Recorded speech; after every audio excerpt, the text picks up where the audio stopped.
Hello, everyone, and welcome to the Field Engineer channel. Thank you to our viewers and listeners for your continued interest in this channel and our talks. Please subscribe to follow our latest content and hit the like button if you enjoyed this discussion. Sometimes you hire field engineers who have been in the field for many years, but they are not trained on your products. They are not trained on the standard procedures of the company. They are not trained on the workflow of that organization. So it's really critical that the company takes the time to onboard the new employee properly, fully, from the HR perspective, from the technical training perspective, and everything that revolves around the daily work of the field engineer. If we talk about CRMs, are similar, but they have differences. And some companies have different requirements for completing a work order by a field engineer. And another component, sorry? I'm sorry, when you're done, I just want to interject a point. Sure. And some companies are so in a hurry to have the field engineer start servicing customers because they have a gap and it took a long time to find the right talent and hire that person, that, like Maurizio described earlier, they shove him into the field. This is the manual. This is a picture of the instrument. Drive 2-3 hours and go fix it. One little component I want to mention that is specific to some industries, and what I have in mind is, because it is my area, the medical devices. Untrained engineers are not supposed to service a piece of equipment. They have to be certified, and that is through service training that they complete successfully and they come back with the certification. The FDA or Health Canada or any governing body in different countries, when they audit, they look for that. So we have to be careful how we prepare our field engineers to face customers, to be able to service this equipment according to specifications and according to the service manuals. Bruce, you wanted to interject? Yes, thank you, Guy. I think too the term servant may be misunderstood too, because it sounds like, the manager of today needs to be a very passive and just go fix problems for people. They do a great service by being assertive, right? By setting the standards, setting the expectations, making sure the mission is very clear. And sometimes that's a strong-minded person, right? But that is also being servant, because unless you have that direction out there and making the game plan very clear, and including standing up for things that are standards, like you just said, appropriate training before expectation of billing or doing things individually. But I would just want to call out that servant leadership is not passive, right? It's making sure you have standards and you articulate the game plan and you set expectations. And sometimes they're unpopular, like productivity, inventory control, all those kind of things. But it's also being able to pivot, right? Once that's out there and you have someone in the field, that you're supporting them. So I just wanted to call out the need to be also very assertive in the communications about the organization direction. Yeah, definitely. I just wanted to add about the leadership styles and management is that, field service engineers, they love the technical stuff, right? They love to travel, to be on site, customer communication. And you as a manager, as soon as you talk about KPIs, right? This is, they don't want to know about this, right? This is like measurements, right?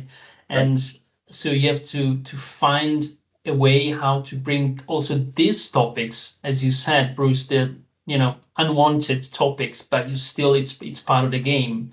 And so the way how you bring those topics to your field service engineer, to your team, and make them understand. Also, bonuses are related to this, so it's also on their side sometimes, to have good KPIs. Right. Yeah. And I'm gonna. I was going to say, Charlie was actually hitting on that a little bit earlier with, there's if you have a team of 12, there's 12 individual personalities. You kind of need to know what makes them tick. And to Mauricio's point, when you talk about the unpopular stuff like the metrics, KPIs, you kind of apply what Charlie's talking about too, with knowing how to communicate to each person. Right. Yeah, just sorry, Guy, I'm going to jump on that as well. I think we've touched on a couple of really interesting points here. The KPIs, you can see the field engineers rolling their eyes when you're talking about KPIs, but actually, to Bruce's point, actually the clarity you give as to why those are important and clarify, this is our mission and this is why we have to achieve it. And if your team understand, then KPIs don't become less of a conversation. If everyone's clear on what the mission is and the direction and why those things are important. The other thing is if you're measuring KPIs that seemingly seem sensible but aren't actually capturing, or you're not doing, or you're not reacting to them, then I think it's absolutely right for someone in the field to question why do we do that? If we don't have a good answer, let's address that. Let's cut the KPI. Let's redefine what we're going to measure and come up with a proper strategy. And the other piece I wanted to just catch up on, Guy, we mentioned onboarding and we mentioned throwing people straight in at the deep end. It's really a lot of people don't appreciate the lead time from starting to hire a person through to getting them through the door, through to training them. And for a field engineer, typically, in my industry, that's months, months to hire, months to train. And so, you can't just snap your fingers and have, the capability tomorrow. You've got to plan for this. And it is a significant lead time to get people on board and introducing them to your products, to your people, your processes, and your customers. That's an investment of time as well.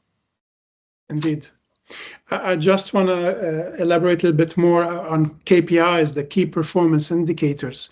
You hit it on the head, Charlie, by clarifying that they need to be explained to the team.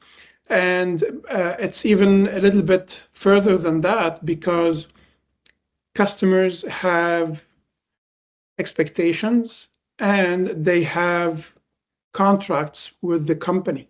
So there's a contractual obligation from the company towards customers. If we talk about performing preventive maintenance on time, if we talk about response time, if we talk about fixed time and downtime of the instruments, most of the time they are mentioned in the service agreement or even in the sales agreement between the company and the customer. So the KPI has to be aligned with the SLAs, because if we are asking the field engineer to respond within 30 minutes or an hour on the phone, it's because this is the expectation of the customer, and it comes back to the reality of the customers and what they can accept as a downtime, how long they can wait before they have tech support on the phone, how long they can wait before they can have a field engineer on site to respond to their need and bring the instrument back up and running. I've seen service contracts where the uptime of an instrument has to be no less than 98%. So when we talk about that, preventive maintenance is critical. Response time, spare parts on hand, or even on consignment on site, all these come into play and they are reflected in KPIs. And, some companies look at them differently, but moving from one company to the other, we see that common theme of these KPIs that I just mentioned, because they are so critical to the customers. Well, they're also critical to the team itself. So knowledge is power. Nature abhors a vacuum. Two things I preach to my managers. If you don't tell people what's going on, they'll fill that void with whatever they think is going on. Yep. So the more you empower people to understand the mission and also understand the reason why the KPI exists. I just discussed it with my managers a couple of weeks ago about absorption rates and how much hours we're booking to service orders to get engineers to be better at documenting, because that helps me justify the case to get more field engineers.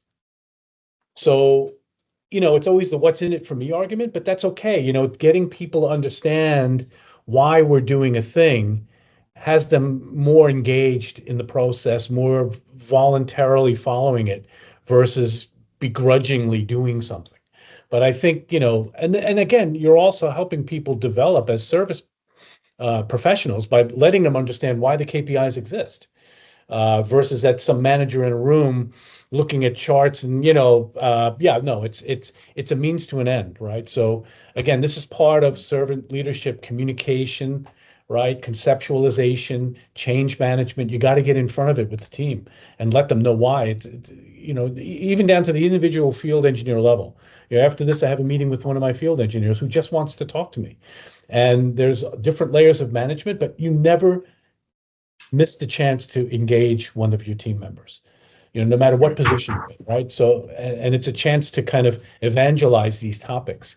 And the more one team member knows it, the more he'll talk to other team members. So it's so important. You can take the stigma out of all of this, right? Agreed. Yeah. And also, I mean, back to KPIs. KPIs, I think they also drive performance improvement. So process is also a performance improvement, because let's make like an easy example. If your field service engineer is coming back on the Friday afternoon, if she has to book the flights, the hotel, the traveling, the car for the next week on the Friday afternoon, and maybe gets a later flight, so it's not able to be there on the Monday morning, but it's going to be there on the Tuesday morning. And then it's going to do, I don't know, 3 visits instead of 4 or 5 because of this, and then this repeats again, right? Maybe this process doesn't work. You have to come out with a better process to support your service engineer, to be able to be free doing the visit and not taking care of all the admin stuff.